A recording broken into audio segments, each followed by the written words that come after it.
Hello. I'd like to welcome everyone to the AFT Protect Our Kids Day of Action news conference. My name is Andrew Crook. I'm the AFT's National Press Secretary.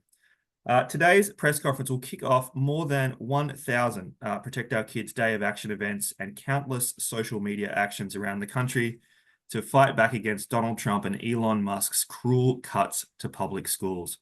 Parents, students, and community allies are coming together in unprecedented numbers from Albany, New York, where Randy and I are, to Sacramento, California, to sound the alarm on Trump and Musk's devastating attack on the Department of Education Services that will slash opportunities for low-income children, kids with disabilities, and first-generation college students. Participants will rally to support our public schools so all kids are engaged and can thrive. Today, you'll hear from AFT Massachusetts President Jessica Tang, Ohio Federation of Teachers President Melissa Cropper, NEA President Becky Pringle, LACLA Executive Board Member Sonia Vasquez Luna, Michigan Education Justice Coalition Co-Director Rochelle Crow-Hercher, and AFT President Randy Weingarten, who's going to kick us off with some introductory remarks about today's Day of Action. Randy. Thank you, Andrew, and I want to thank all of our participants on the press conference today, and I really want to thank all the people from across the nation who, as we're speaking right now, there are clap-ins in Cincinnati, there are teach-ins in Detroit, there's going to be a big rally in the Albany Capitol that Andrew just talked about that I am attending. All of this is about protecting our kids and protecting our communities. And you're seeing this in the over 1,000 events in schools or close to schools all throughout the country today. And the message is really clear and simple. It's not okay to rob students, to rob children of the education that they need and deserve in order to give big tax cuts to the wealthy. That is why we are here today. There's lots of other things that we need to do to strengthen public education. But number one, you cannot gut education funding in the cause of helping to make a bureaucracy more efficient. Gutting education funding, the funding streams that we have fought for, for every $9 that is spent in education in America, one of those dollars come from the federal government. It is not okay to gut that funding when kids need more. And what am I talking about? I'm talking about kids with disabilities. I'm talking about kids who are poor. I'm talking about kids who take career and technical ed. As we're talking about how we need to do more with boys, we can't cut career and technical ed. I'm talking about kids who are in rural areas. I'm talking about kids who are English limited proficient. I'm talking about kids who go to college, the first of their generation to go to college. All of these kids get funding directly from the federal government in the titles of programs of Title I and IDEA and Pell and CTE and things like that. That is what we're focusing on. The millions of children and young adults who get funding to help them in literacy, to help them with occupational therapy and physical therapy, to help them go to college, to help them with hands-on learning. That's what the federal government spends this money for, and it doesn't get glommed on by the state. It doesn't get used by the bureaucracy. It goes directly to schools for these kind of services. And we're saying, do not take these services away from kids. Do not take this money away from kids. Do not harm kids. We need to do more for kids, not less. And particularly do not do this to actually give billionaires an additional tax cut or to try to change education, to block grant it, to give it to state education agencies so they can do other things with it.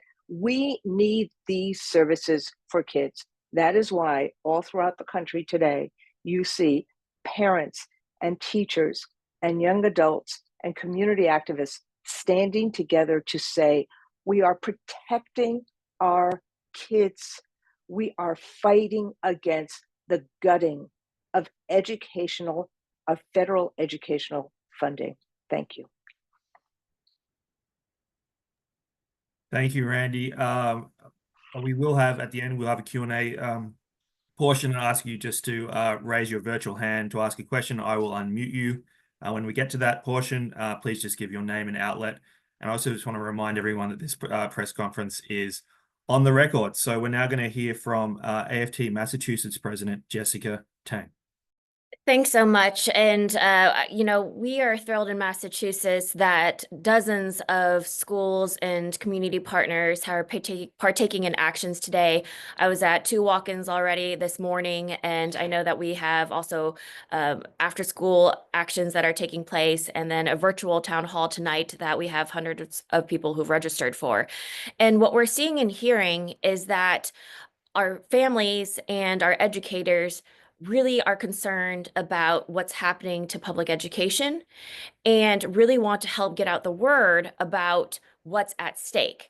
Because oftentimes we might hear, oh, the Department of Education, oh, it's this department, this bureaucracy in DC.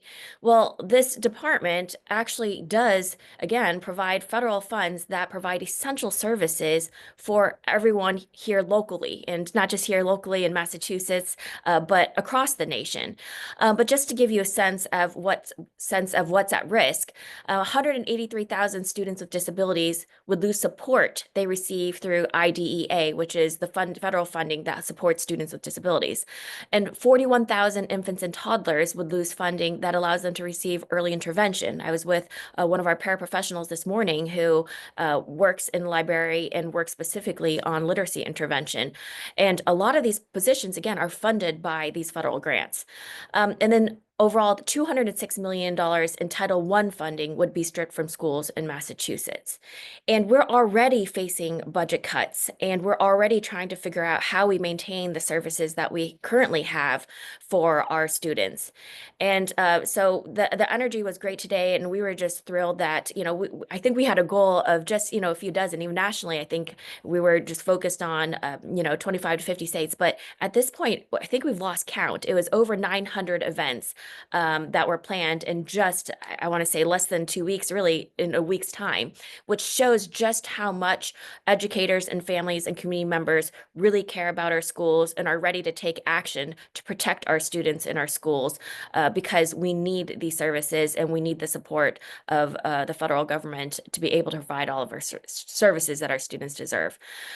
So just thrilled to be here this morning and be a part of the AFT committee that is helping to get, again, educate everyone about what's at stake here today. Thank you, President Tang. We'll now hear from Ohio Federation of Teachers President Melissa Cropper. Thank you. Much like Jessica said in Massachusetts, we're spending the day today raising awareness around what the impact of these federal cuts could be to education in Ohio. In Ohio, we already have the problem of inadequate school funding. We're fighting at a state level to try to get a fair school funding formula. This makes it even more concerning that we're facing potential cuts from the federal level. The funding from the U.S. Department of Education supports over 1.6 million kids in Ohio. That's across 3,500 different school districts. And there's multiple ways in which that money flows, but a few of the ones I want to highlight is $656 billion for Title I schools. These are the schools serve over 800,000 students in our state. And those funds help ensure they have the resources that they need to get ahead. I come from a rural area, so I always look at what the impact is going to be on rural in our state. $5 million for students enrolled in rural communities. That's huge when you're talking about small schools across the state. Our state has also had an emphasis the past couple of years on literacy and workforce development. These are initiatives that come from a Republican governor. But again, with cuts from the federal level, we would lose over $245 million that would go towards workforce development. And we would also lose about $5 million that could support literacy initiatives that are happening in this state. I think what makes it particularly egregious to us, and this is where our Cincinnati locals really put an emphasis, is that the Vice President of the United States comes from Ohio, J.D. Vance. And he launched his career by talking about his poor background and the supports that he needed to be able to get ahead in life. But yet he is willing to stand by now and participate actually in turning his back on his working class roots in order to line the pockets of the wealthy. And that is not acceptable to us here in Ohio. We find that very disgusting. So our Cincinnati local will be holding a press conference outside of his home today just to highlight the impacts that this could have in Ohio. And we're also calling upon our newest senator. He was our lieutenant governor of the state, who was just recently appointed to be senator for Ohio, who's again spent his career around workforce development and career tech education, and now has so far stood by silently to watch the potential cuts of over $245 million in the state that would support workforce development and career tech education. So from Cleveland to Cincinnati to Toledo, those urban areas, our rural areas from Newton Falls to New Lebanon, our suburban areas of Cleveland Heights and all across the state, people are doing walk-ins, wearing red for ed or wearing their blue to support their union, and continuing to try to raise awareness around what these cuts could mean. Thank you. Thank you, President Cropper. Now we'll hear from Michigan Education Justice Coalition Co-Director Rochelle Crow-Hercher. Rochelle. Thank you, Andrew. As Andrew said, I'm the co-director of the Michigan Education Justice Coalition, and in that capacity, I can tell you about the nearly 60,000 teachers, especially teachers in rural and urban districts that would lose their jobs without funding from the federal government. I can tell you about the 27,000 Michigan students who would lose access to Head Start.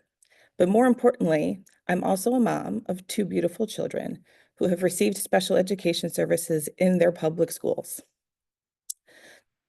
When my oldest daughter was in the first grade, her teacher, Mrs. K, commented on how wonderful, kind, and smart she was.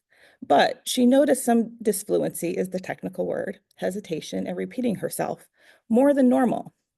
Mrs. K flagged that issue that I wasn't really aware of, and I wasn't always paying attention to in comparison to other kids. I didn't know that my kid needed a little extra help.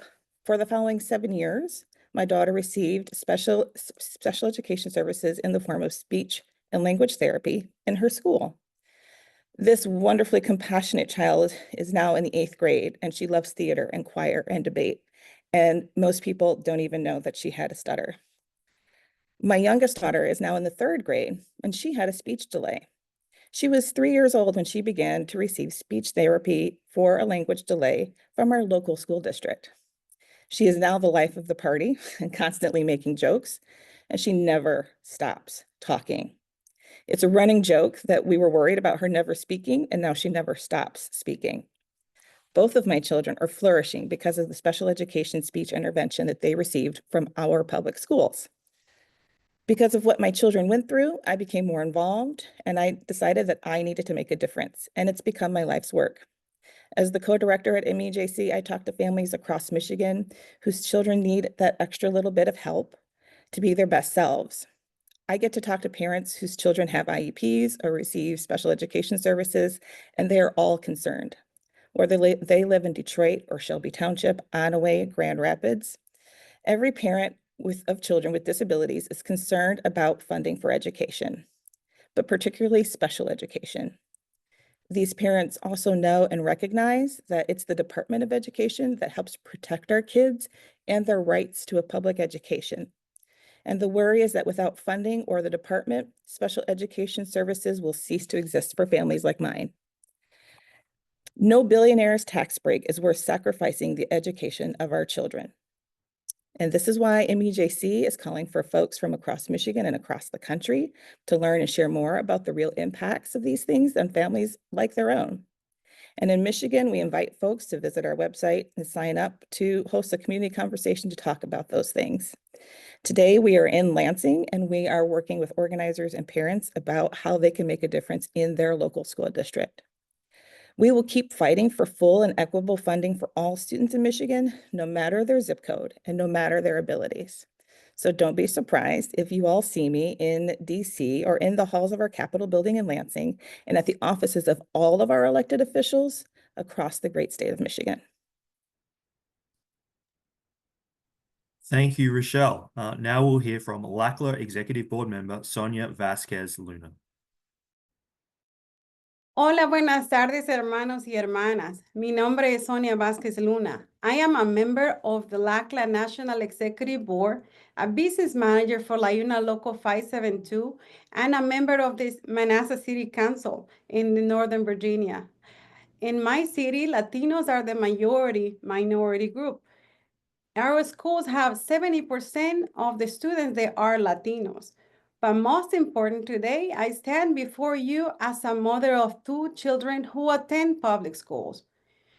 We stand here today at a critical moment of our children, our community, and the future of our nation.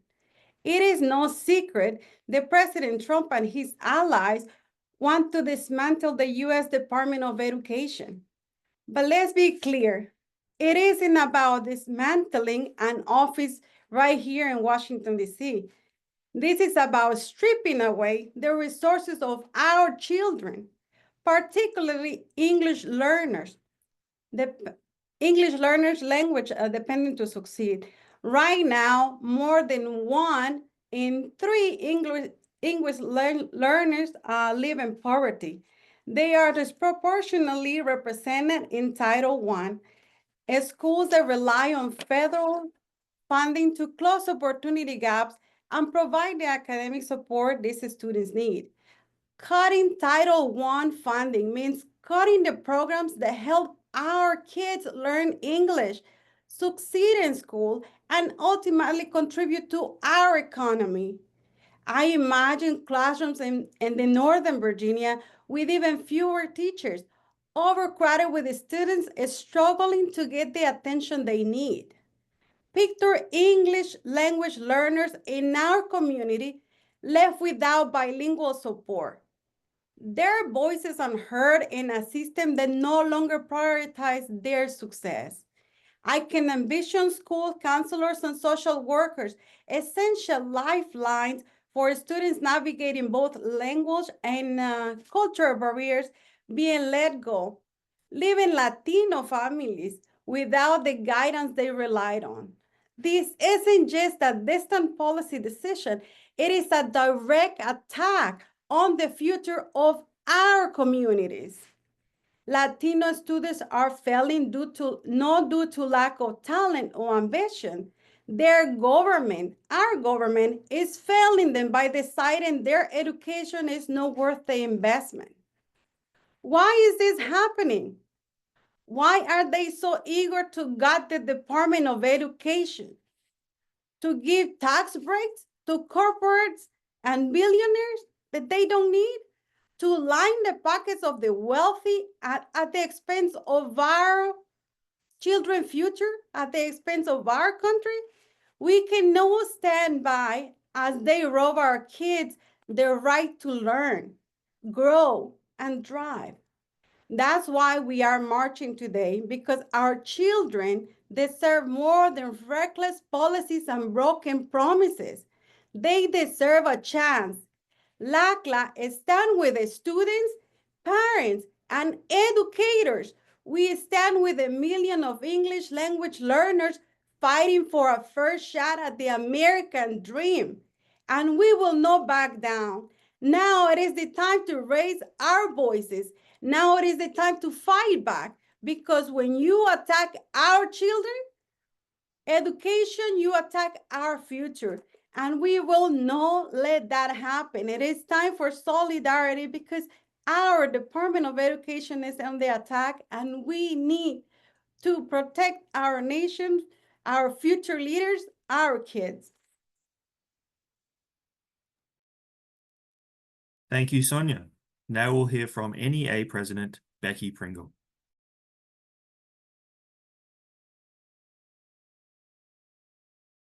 Let me begin by just saying what an honor it is to be in this space with passionate educators and activists, unionists, parents standing up for our students. I am Becky Pringle. I taught 8th grade science for 31 years, and now I have the honor of being the president of the National Education Association. You are seeing educators and parents and students and allies of public education who are standing up today and saying not just that we want to protect our public schools, but that we want to promote our public schools as the foundation of this or any democracy. And we must strengthen our public schools so that every student, everyone, has what they need and what they deserve, so they can not only be prepared for that next level of education, but that they can take their rightful place, leading being the leaders of a just society. I will tell you that, as you listen to voices this morning, and as you will listen to voices all across this country today, you will hear those voices saying, no, no, we are not going to stand by the federal government guts our public schools, impacting students and families and communities all over America. We know that 90% of our students, 95% of our students with disabilities go to public schools. The fact that Donald Trump and now confirmed Secretary of Education Linda McMahon are set on dismantling public education, pushing vouchers and gutting public education to pay for tax cuts for the billionaires who already have more, and putting in harm's way our students who need more. We're standing up and saying, no, that is not okay. And we will not allow that to happen. We are lifting up our voice and we're joining together to ensure that those people who are elected to do what's right for our students do their job. Their job is to make sure that we have those critical programs for our most vulnerable students, those communities that have been historically left out, those communities that we know have never been funded to the degree that they needed to address the issues of inequity. We know that these programs will hurt and already are hurting students all over this country. I want to make sure that everyone understands this is not hypothetical. These are real life impacts. An educator in Georgia just shared with me last year that she had a special education teacher teaching right next to her that was let go just 2 weeks ago. And our former teacher of the year in Kansas said that they are at risk at losing 4,000 jobs. Our parents in Maryland are talking about receiving notices that they are going to lose critical resources for the mental health needs that their students have. That's why people all over this country, educators and their allies from Connecticut to Delaware to Hawaii to Massachusetts and Michigan that you heard from today, to North Dakota and New Mexico, Ohio, Oregon, all over this country are standing up and saying, we will not be silent. Our students are depending on us to ensure they have the resources, they have the support, they have what they need so that they can live into their brilliance. And let me be clear, we are not done yet.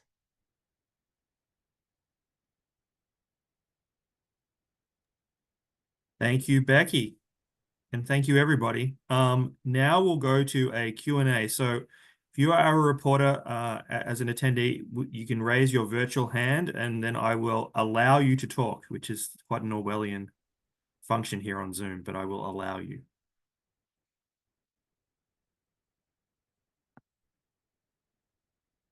Okay, we've got Mark Grunberg from People's World. Mark.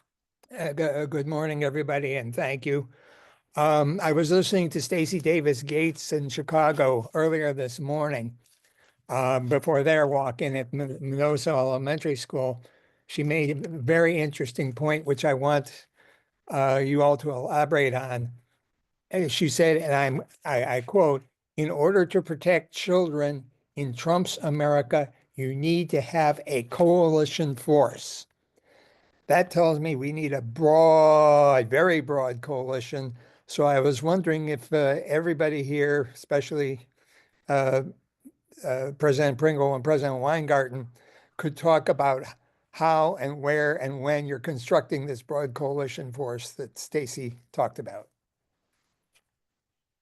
Well, let me just start. First off, I just want to say you're seeing it on this screen right now, and you're seeing what you've heard from not just our leaders, but from Becky, from Rochelle, from Sonia.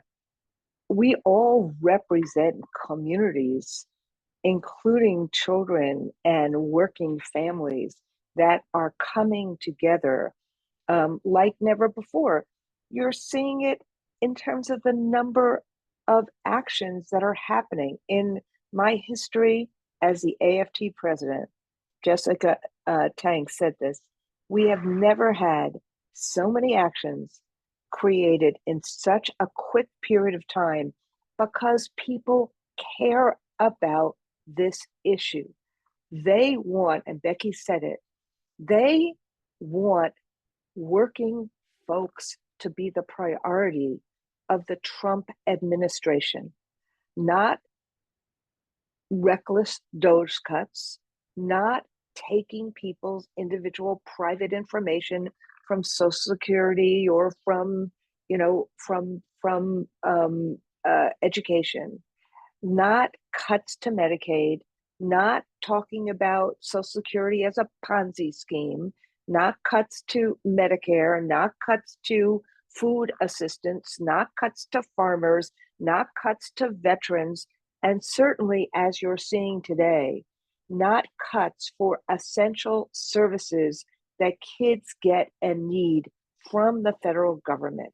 And so, what we're doing is just putting a face on it. And what you're seeing on the ground across America are people, parents and teachers together saying, our kids need these services.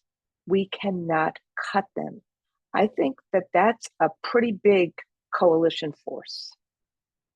And I would add, Randy, we as part of the labor movement, we see our labor siblings stepping up in this moment. AFSCME just released a statement yesterday supporting our public schools, because working families understand that we at every level of government, at the local, state, and federal level, have a responsibility in the education of our students. So we see that coalition throughout the labor movement. But not just there. We see that that coalition building throughout the civil rights organizations, because they too understand the role that public education has played in racial and social justice in this country. We see that throughout our parents' organizations, Moms Rising, working with us to spread and scope and scale this effort today, and have been in it from the beginning. We see our alliance to reclaim our public schools, which is a broad coalition already, expanding and including others from the faith communities to civic organizations, to the students themselves. We saw just recently students who go to our Department of Defense schools walking out and saying, this is not okay that you are trying to limit our students' right to learn and our educators' right to teach. So you are seeing that broad coalition all around this country, because people understand we must protect our public schools. Americans love their public schools, and they want to make sure they have more resources, not less. Thank you, President Pringle. Seeking virtual hands in the attendee list. Reporters want to ask a question. Please do so now, and I can unmute you. You have a hand. Danny Eldredge, can you identify your outlet as well, Danny? Yes, I'm Danny Eldridge with Hannah News Service in Ohio. I just had a question for, I guess, everybody, because I think President Trump had a statement today about pulling funding from schools that allow illegal protests. And I know that it's probably aimed at colleges, but it's also seems like it's aimed at schools too. So could be aimed at K to 12 schools. Can you guys talk about what that might mean to you? Well, I haven't seen the, we normally have to review what somebody has said before we comment on it. But let me be clear about this. Every protest that, we believe that protest needs to be nonviolent. And we believe that protest is part of the American tradition, going back to the Tea Party from generations and centuries ago when America got its freedom in that revolution.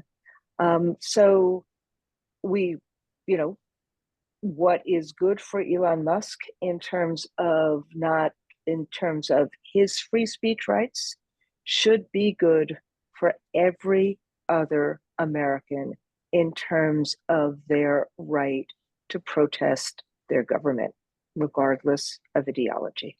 That is part of the American value system and patriotism that that I believe in as a proud American citizen. May I add a comment, please?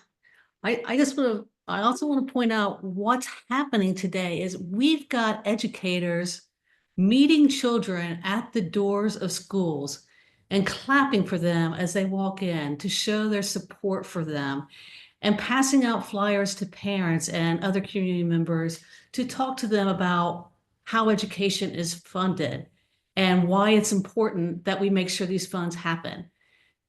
To call something like that illegal would be absolutely outrageous. This is supporting our students, protecting our kids, and raising public awareness about how their dollars are spent or how their dollars are taken away from them.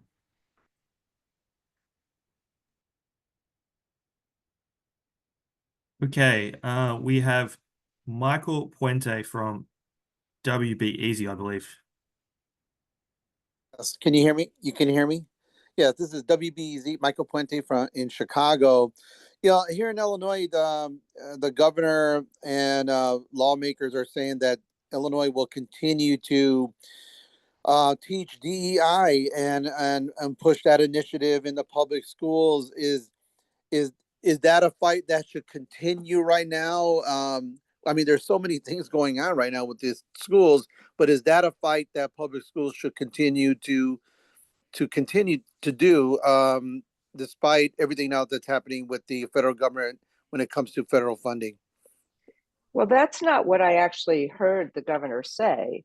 What the governor said is very similar to what the advocates have said is something very similar to what we said in the lawsuit that we brought, which is we have to meet the needs of our kids every single day, and we have to be able to teach honest history.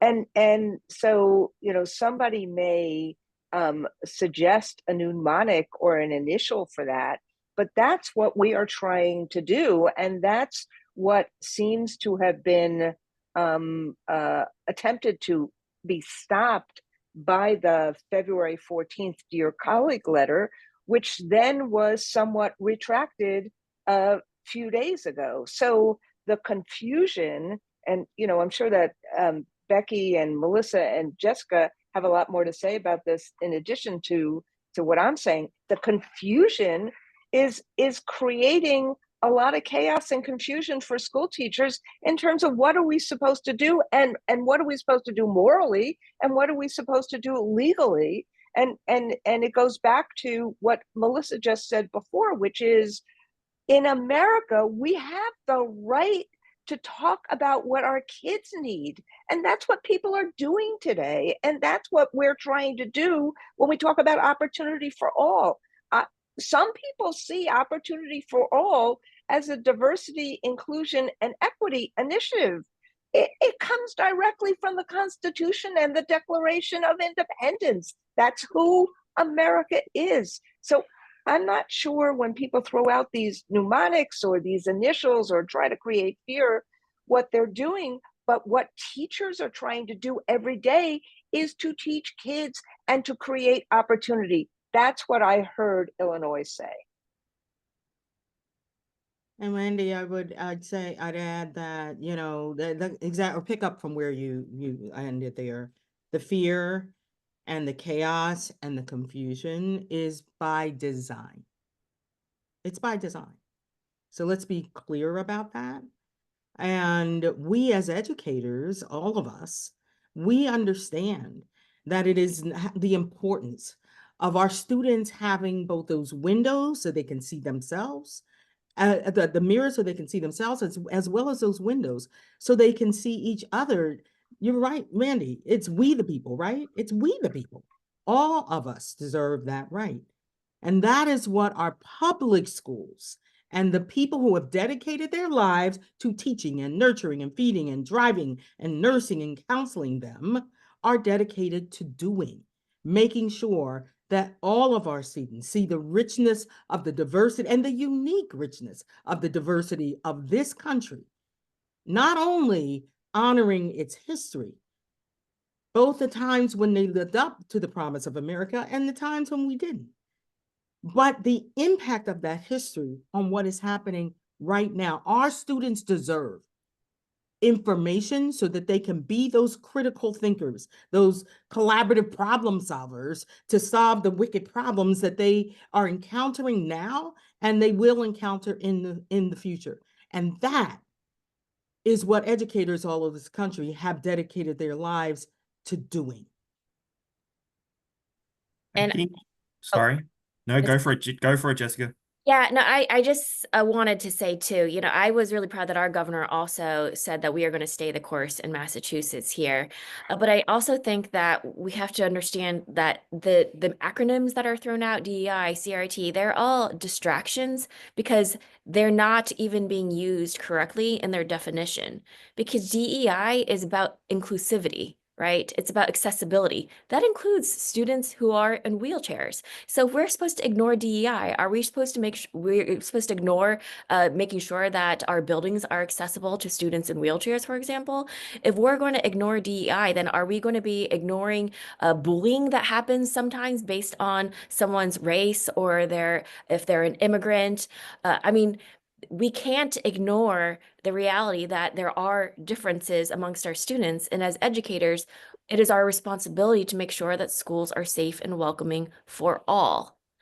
And that is, I think, what the affirmation is about. It's making sure that our families know that schools will continue to be safe and welcoming places for all, and that we will continue to think about ways to make it accessible, whether you know, it's your race, ability, gender, disability.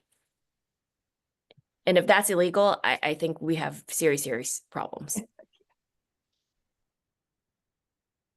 Thank you, Jessica. We had, I think Danny just had a quick follow-up. Hang on, Danny, I'll get you back in here quickly. Thank you for allowing me to do a second question. So for President Cropper, can you talk a little bit about what it would mean for Ohio if the federal government moved to more of a block grant system rather than how they do it now?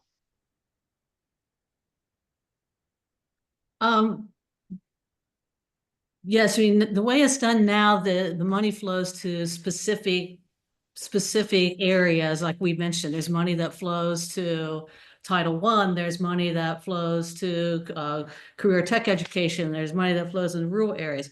Block grants would simply give the money to the states and could tie strings around on how that money could be used. So for example, in Ohio, we already have an issue with voucher schools. But we could see block grants come in that would allow the state to use up money even more so for voucher schools, or even from a federal level, then putting some stipulations around how the funds could be used that would enable even more money going into the privatization of education instead of money going to address the specific needs of our students. So that in a nutshell, and President Weingard might be able to add a little bit more to that.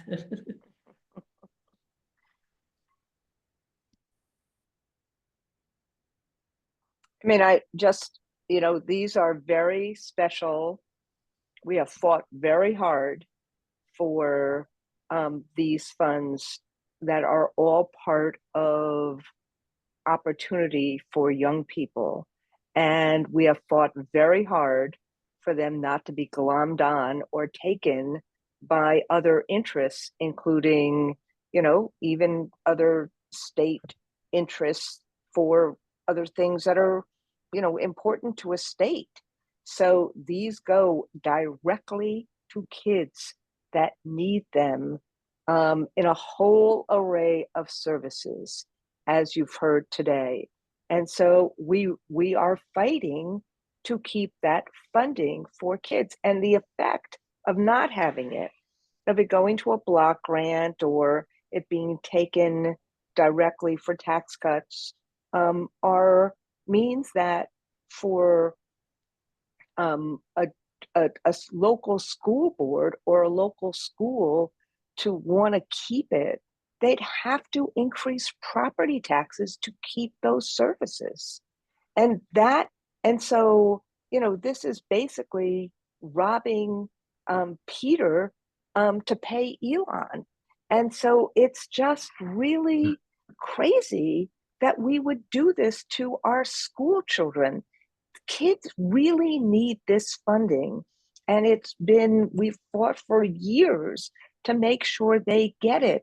And frankly, the irony is that there is more of per capita that goes to red states than that goes to blue states. This is part of the reason why you see actions all throughout places like Alabama and Mississippi and Georgia today and rural areas today, because school people know when they hear Title I, they know that 26 million kids get it.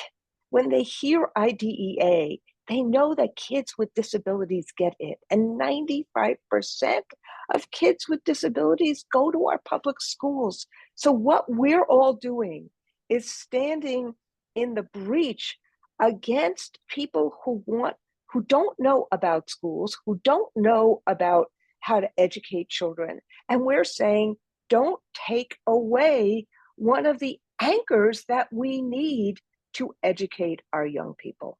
That's simply what we're saying. And a block granting would be taking it away. Because if you block grant it and you take it for something else, then the school in Cincinnati doesn't have that money for a reading teacher or for reading tutors for the kids that need it. Okay, thank you, Randy. Just looking at time, we're on time. We don't have any more hands raised in the chat. So with that, I would like to conclude the news conference. If you have any additional questions, please reach out to me or one of my colleagues. We'll have a recording and a link if you missed certain parts or you want to rewatch, and we'll be happy to follow up with you. But thank you all for joining us, and happy March 4 to you all.